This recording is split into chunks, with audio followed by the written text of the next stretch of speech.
So we're 3 weeks into our Women's Month campaign where we're pushing the conversation forward with women who are blazing trails in the sports and entertainment industry. If you didn't watch the first 2 episodes, you can watch them on our Facebook or YouTube. I'm going to turn it over to Crystal, who's going to introduce today's guest.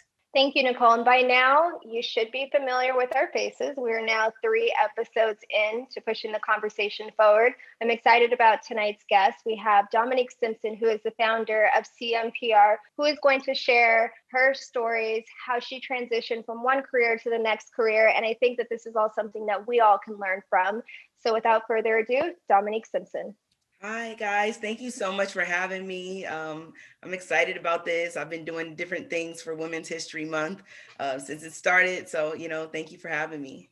We're glad that you're on. Obviously, you and I have known each other for some years. I have even worked together early on when you probably first got started. I kind of had first got started. Well, I was a few years in, but definitely it's been a pleasure to stay connected with you and just watch you grow with your business. Thank you. Thank you so much. I appreciate that. Well, just speaking of growing up, one thing that I was actually interested to learn about is, Dominique, you come from a military background, and so does Nicole. So I personally don't have any experience. I don't have any knowledge about this. And I don't want to completely transition into the interview, but without transitioning, what is a military brat? Can someone please tell me? You're a child of military parents. You're used to that lifestyle, being on base and having to pick up and travel and move to completely remote destinations that are foreign, some domestic, but it's definitely a lifestyle. And I think certain things that come with that do shape you into, who you become as an adult. I'm sure there's a certain expectation growing up in that world. So I'm excited to dive into it. But before we do, this is my favorite part of the show. It's what we call our icebreaker. So we're going to do this or that with you. You have 60 seconds, Dominique. I'm going to ask you a series of this or that questions. Nicole, my lovely co-host, is going to be our timer. So Dominique, just let me know when you're ready and we will get the counter going. I'm ready. Start. Football or basketball? Basketball. Cocktail or shots? Depends on where I'm at, but cocktails. Brunch or dinner? Brunch. Hot Cheetos or Takis? Takis. Nacho cheese or Cool Ranch? Nacho cheese. Makeup or natural? Now natural. Team natural. Tired of wearing makeup. Smoothies or milkshakes? Smoothies. Dad hat or snapback? Dad hat. FaceTime or texting? FaceTime. Jeans or sweatpants? Jeans. Vacation or staycation? Vacation. Time. Thank you for that, Dominique. I feel like I already know you on a deeper level. So for everyone who's watching, let's get into the interview. So we kind of brushed over and talked a little bit about growing up in a military household. But one thing I want to know is, can you tell us, is there any experiences that you can draw or pinpoint that really helped you develop your skill set, who you are as a person, your mindset from growing up in that environment? Absolutely. Absolutely. I've always been friendly and personable, so I've never had problems making friends. But just growing up in a military family and moving, you learn to adapt to new environments because you have to, right? You don't have a choice. You're putting in a new environment, a new situation, and a lot of times as kids, in new schools. So you have to adapt to that. And sometimes it can be a culture shock, different races, and not what you're used to and not what you're accustomed to. So learning how to adapt to new environments and making new friends and just being open to change has definitely shaped who I am in my career, because I've lived in almost every major city as a publicist with my company. So I think that has definitely shaped who I am. And I actually enjoy it. I enjoy new environments and changes. And I definitely enjoy that. So I feel like that almost in a certain way helps you become better at what you do, because your line of work is having to deal with people, having to deal with personalities, all types of different personalities. So it's almost like it prepared you without you even noticing or knowing at that time, which is great. Absolutely. So what did you take away from facing what you define as one of the biggest challenges that you face growing up? Outside of, moving often and just the changes in environments, my parents divorced when I was about 13. So, and my mom moved to the Bay Area, my dad moved to Arizona, and eventually I ended up moving with my dad. So again, just learning to adapt to change, accepting it, growing from it, finding opportunity in that. All of that is who I am today, and what I've been able to apply to my life and my lifestyle as a publicist who has worked in multiple cities, a lot of major cities. Even though at the time that was a negative, I definitely think that move was necessary, like leaving Southern California and going to Arizona, because I ended up going to college in Arizona. I went to U of A, graduated from University of Arizona, go Wildcats. And just the friendships that I developed, the network that I developed there from doing like little charity events with different players from the Cardinals teams, and then my friends who were in entertainment that worked at radio or were concert promoters. Like, again, a lot of that move being made and put into a new environment has definitely shaped the trajectory of my life and career, as a whole. I feel like that change, learning to deal with change, has been a consistent theme with the women that we've spoken to. And I think that's what makes us incredibly powerful, is the fact that we've been challenged with different circumstances. We weren't just doing the norm. Like, we were thrown in different environments, had different circumstances, personal things. And those are the things that people talk about. Those are the stories that people resonate with. So I always think it's such a great opportunity for women to share that. And I'm happy, like I've said on the prior talks, to be able to have this platform for you guys to share those things, because a lot of people don't share those things. People just talk about the successes. They don't talk about what it was like to get to those parts. Thank you for that. I think change is something that everyone goes through. How you respond to it is what really defines you. More importantly, how do you move forward? Because life goes on. I agree, Nicole. For me, I feel like people are always looking for you, especially women, to fail. Like, they're looking at how is she going to respond to this? How is she going to get back up from this? And it's almost like people want to challenge you even more because you're a woman. So I'm grateful to be able to have this conversation. And that kind of leads into the next question of, because you were faced with change, I'm sure you were exposed to so many different circumstances. You were very active and involved in extracurricular activities in high school, having to juggle various sports, the debate team, student government, so many things. I feel like the one thing that you always look forward to is taking the trip with your mom, your brother, church members to feed the less fortunate every Saturday. What was it about that experience that you looked forward to? I definitely grew up in the church. But on Saturdays, we used to go feed the homeless every morning. Every Saturday morning, we'd go get coffee and donuts and different things. That was definitely a pivotal point in my life I don't want to say like early childhood, because I was a teenager. I think that kind of inspired me into like the philanthropy that I've done and working with the nonprofits that I have in my career. So that definitely, early in my career, I worked with a lot of athletes, worked with a lot of nonprofits, and we did events where whether we're at like St. Jude's Children's Hospital or we're doing like back to school or Christmas giveaways. I think that time in my life definitely helped me in the philanthropy that I've done in my career, and how I've been able to tie it into what I do as a publicist and with my company. So that was definitely like a defining moment for me. And I did do a lot as a kid. I played basketball, I ran track, I ran cross country, played tennis. I was active on the debate team. So all those little things, and also learning how to juggle all of those things as a teenager definitely like helped me as I operate in my career. I think that's very special. I didn't get the opportunity to give back as much as a child, but I think that having that instilled in you young shape who you are and your own desire to want to continue to give back. We've had mentoring programs, we've had boxing camps. We painted the side of an elementary school in the summer. Yeah, we started the back to school giveaway, remember? With the Floyd Mayweather Jr. Foundation. We started that. The thank you giveaway. All this stuff has history, and it's really something that I look forward to doing with the team, to just be able to get together and give something back to the community. It's before we had all these events, we were making sandwiches in the office with fighters and going and handing them out of the back of a truck or the back of our cars to the less fortunate. It's just fulfilling to just be able to give something back on a consistent. Absolutely. Well, Absolutely. I'm going to say that Dominique's going to be on my team for any of the softball, basketball, whatever charity sports games. So Nicole, don't Right. try to take her. And I am very competitive, okay? So we gonna Nicole's win. competitive too. She was nice on that interview, but man.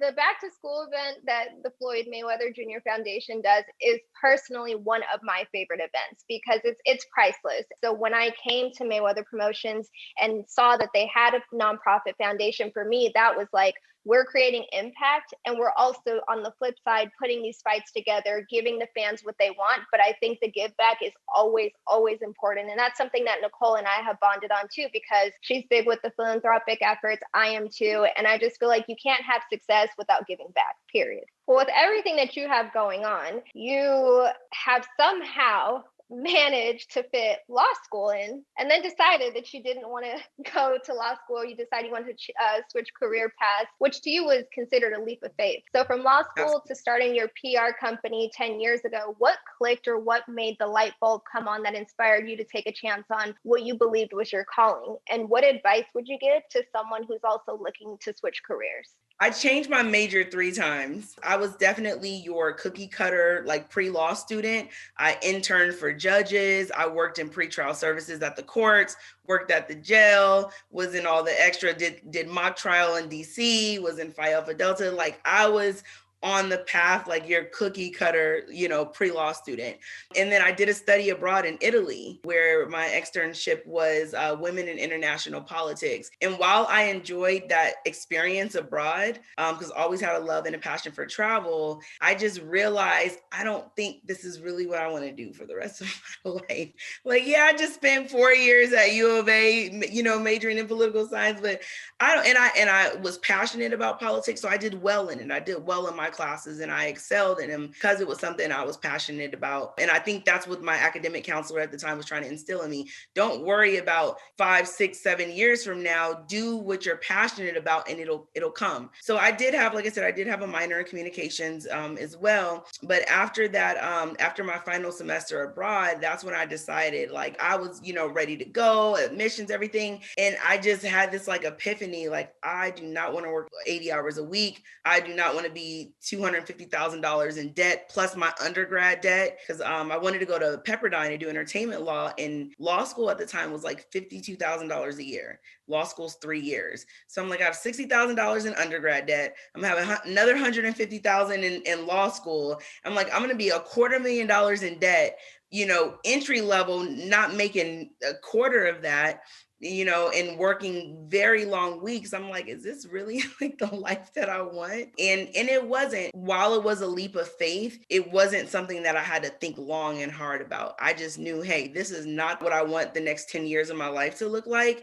I want to do what makes me happy. And I jumped out and did it. So I would find situations where I can kind of get in where you fit in. I would find situations like that and just leverage the hell out of it and create my own opportunities within that. If I would see a situation where there was something I can bring to the table, I flew in there with my ideas ready to work, and a lot of times for free at the beginning. And I created opportunities, out of that. And it really was the people around me and my friends, like I said, in the entertainment space that helped me easily just transition into PR. So like I said, I definitely do not regret that career change. And I don't regret even college. There's things that I've learned in school and learned about maintaining relationships and cultivating relationships that I use now, in my career. And I was going to say, and ladies and gentlemen, that's what we call a drop mic moment. Right. Add on. I don't even have anything to add. Like the perspective of it's not wasted. You got experiences out of it. A lot of us, and me personally, you think like, I got to have this by this age. I got to have this done. I got to have my degree. I got to have my career. You think that you're supposed to have your life planned out every single moment, year, milestone, and it doesn't work that way. You had an opportunity, you saw the opportunity, and you realize, like, I'm gonna get in where I fit in, but I also bring not only this, but the politics, but this, and that is honestly what I feel like life is about, is learning how to use your strengths and applying those to your career. So having that versatility, which goes back to you and your environment of change, learning how to adapt, learning how to leverage those things, learning how to adapt to different personalities. Like, those are skill sets that were instilled in both you and Nicole at an early age, because Nicole transitioned from being in finance to having to transition over to boxing. And those things are not a lot of people can do those things. So I give you guys all the credit of the world. And that's why I'm like, that's a drop mic moment for me. Like, there's nothing else that needs to be said. We live it out every day. You may not look at it the same way, but we go through change after change after change. You probably don't even acknowledge that it's a change, just going with the flow. It is everything true, that comes out of my mouth as it relates to work, I'm like, yes, this is what it is today, right now, at this hour, but don't hold me to it. Nicole is the person's like, Crystal, I know I told you this yesterday, but today it's a completely different story. And I'm like, all right, Nicole, tell me the good news, tell me the bad news, what we got to do. Well, one thing I will say is that, which I've admired from her, and I don't know, Nicole, if I've ever told you this, but when I tell you this woman works so well under pressure, the boxing ring could be on fire and you wouldn't be able to tell by Nicole's, like, her demeanor is so calm, cool, and collected. Listen, that is one thing I've always admired about you, Nicole, from working with you and Mayweather Promotions and our chaotic fight weekends. And she works very well under pressure. And that's good as a leader. You need to have that. And that's something I still work on today with myself, because when I'm in event mode, it gets crazy. I could be all over the place, but I think people feed off of energy, right? So if Nicole is calm while this thing is happening, is going on, the people around her are going to make, we're going to feel and feed off of that energy. Now, if she's panicking and freaking out and cussing folks out and all over the place, we're also going to feed off of that energy. So she's always done an incredible job at staying calm in the height of disaster and changes and everything that encompasses. She's always maintained her cool, and it's like, okay, let's figure this out. This is what we're going to do, and starts to delegate, accordingly. So that's something that I've always admired of you from working with you, those years with Mayweather Promotions. And that's something that I still to this day try to do when I'm working with a team. I try not to give off that energy when I'm in panic damage control mode and trying to fix things. I'm just like, what are the solutions? How do we fix this? How do we resolve this? Let's not sit here and dwell on the problem. What are the solutions? Cole's always been solution driven, and she figures out a way, and we get it done. I appreciate that coming from you, that you took note of that. I mean, my advice to anyone is that my focus is always to get to the finish line. We have to get to the finish line, and we can't stumble on the way. Stuff happens, it does. And like you said, you answered the question. We need a solution. We can't sit here and blame and finger point and coulda, woulda, shoulda. What is the solution? And if it's not a straight road to the solution, what is the detour that we have to take? How do we get there? Right. I always say we need to have plan A, B, C, and D. So plan A, we gotta abort. What's plan B, C, and D? Where are we going with this? And let's just get there and keep it moving. Absolutely. Well, that leads me into my next question. So, with all of these challenges, all of these things that you've learned growing up, can you narrow down a motto that you live by? One story that I like to tell, just because of the simplicity and the message, maybe about 2015, I was working on the set of a photo shoot with Variety, and Variety magazine was covering like powerful women, like the presidents of labels and VPs and high execs in the entertainment space. It was a long day, and everybody just became like, organically, everyone just became friends on set, because we were there for a good 8-9 hours. And I met a lady by the name of Angelica Cobb Baylor. She recently passed from cancer, actually, but the conversation that we had and the message that was in it, I still hold on to that to this day. In the middle of the shoot, I just asked her, about her career and if she had any tips for me or any advice, and, how she got to that high executive VP music position that she was in, because she worked with a few different labels, Columbia. She was like the VP of publicity at Columbia, Epic Records. She was responsible for like Katy Perry's career, John Mayer. She had an incredible lineup and track record. So I'm like seeing this and I'm asking her questions. At one point, I'm waiting for this like big aha moment. And she's like, just be nice to people. She's absolutely right. Everything is about relationships, no matter what industry you're in. Help people along the way, bring them up with you, because you never know. Tables can turn so quick and you never know what can happen and whose help you're going to need one day.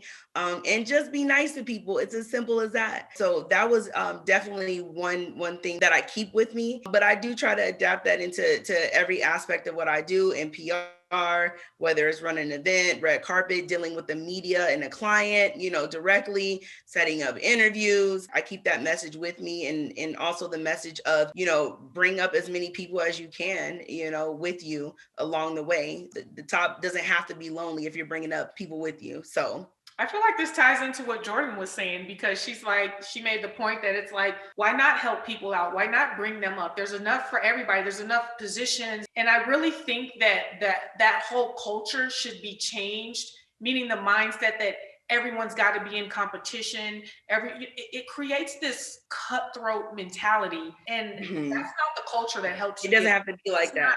It doesn't have to be like that, right? Riches along the way. You don't get to have those relationships that you might need one day. And it's more important. I have 2 interns working for us right now, and I had a call with them, and not that they were in competition, but I want them to understand that our culture at Mayweather Promotions isn't like that.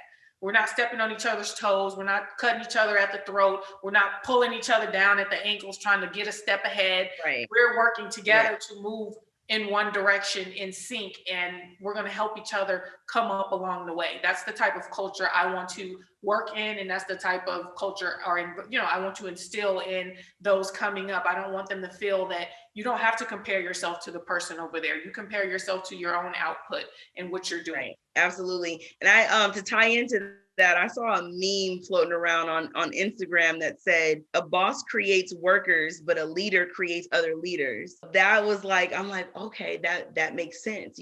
Right. You're cultivating these relationships, and you're building people up to also become their own powerhouses. So you genuinely want to see them win. That was powerful. I was like, that was little, that was short, that was powerful though.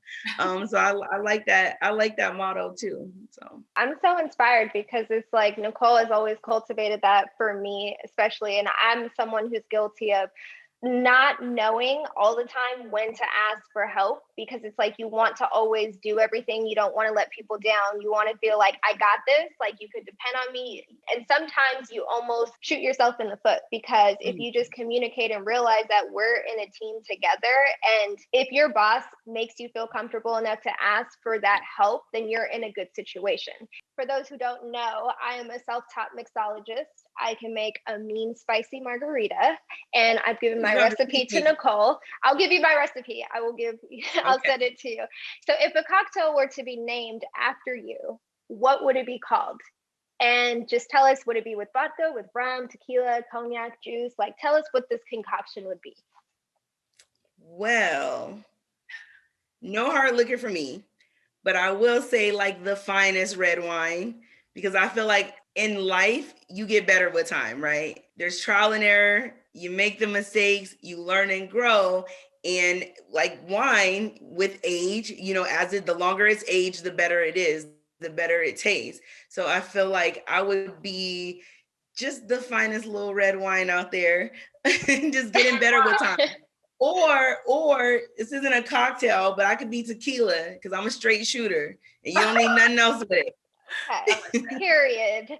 So the last question that we like to end the interview with is, it's a fill in the blank, and it's the what for you. So, and you can own the question. So it's the blank for me, and that can be however you see fit. Like, what is it that does it for you? What keeps you going? It's the what for me. I would say it's your trip is booked notification from me. And to go into a little more detail, I think in my industry, in my world, and all aspects of entertainment, it's a very stressful, will challenge your mental health industry. And I always stress to people, I tell my girlfriends all the time, my colleagues, take that trip, go book that trip, go take that vacation, because you have to decompress. Yeah, it's your trip is booked notification for me. Well, Dominique, it was such a pleasure. And just now thinking about the first conversation we had with Ava Knight, the second conversation with Jordan, I feel like we have touched on so many topics, but there are so many great topics where everyone can feel like I'm not alone. Like the same thing that I'm going through, this person's going through it, and that person's going through it. And at the end of the day, like I say, we're all just trying to figure it out. That's what life is all about. It's just building those relationships and learning how to navigate in this world. So with that being said, we are going to close tonight's interview, but before we do, Dominique, can you let everyone know where they can find you on social media? Absolutely. Our company page is CMPR _Inc. That's INC. And that is Instagram, Facebook, Twitter, all that. So if you need a publicist, athletes, entertainers, all of that, events, you know where to find Dominique. Thank you everybody for tuning in. We look forward to seeing you next week, and be sure to comment, let us know what you think, all that good stuff, and be kind to everyone. Be kind. Yes. Thank you, Dominique, for joining us. I really did. Even though we talk and know each other, it's like to be able to talk on another level. It was very empowering. Thank you. I appreciate Likewise. that. Thank you guys for the opportunity. Let's keep celebrating women. It's Women's History Month, and we make it happen. So let's keep celebrating us.